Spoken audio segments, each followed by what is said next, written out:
వీళ్ళని చూసిన అండి నిజంగా ఎంత ఆనందము ఒకవైపు,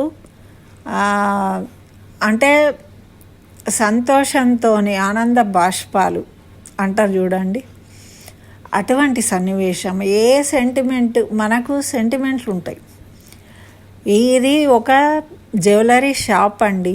ఈ షాప్లో యజమాని, అందులో పనిచేసే అమ్మాయి ప్రెగ్నెంట్.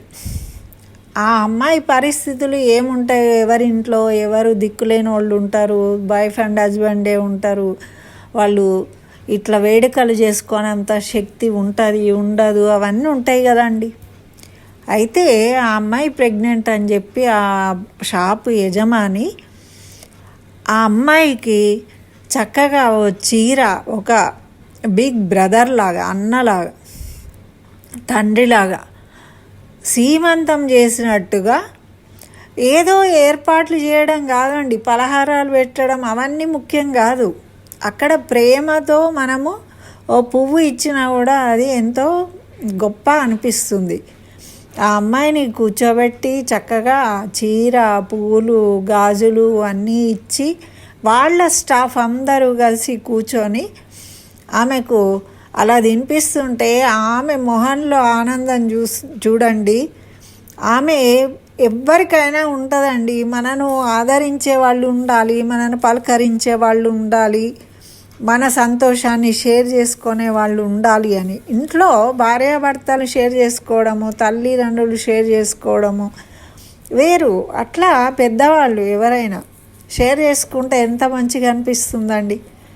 నిజంగా ఈ విషయం చెప్పడానికి నాకు చాలా ఆనందంగా ఉంది. అది కదా మానవత్వం. కాబట్టి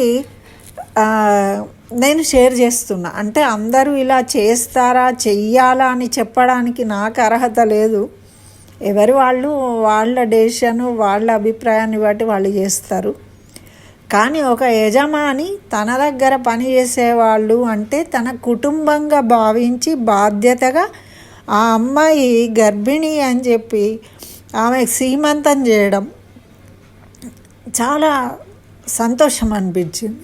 అందుకని నేను షేర్ చేస్తున్న. మీకు కూడా ఈ విషయము సంతోషంగా అనిపిస్తే ఆ అమ్మాయిని దీవించండి, అభినందనలు తెలపండి. ఆ షాప్ యజమానికి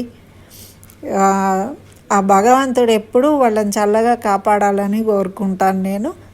మరి మీరు మీ అభిప్రాయాన్ని మీరు లైక్ చేసి మీ కామెంట్ ద్వారా తెలియజేయండి.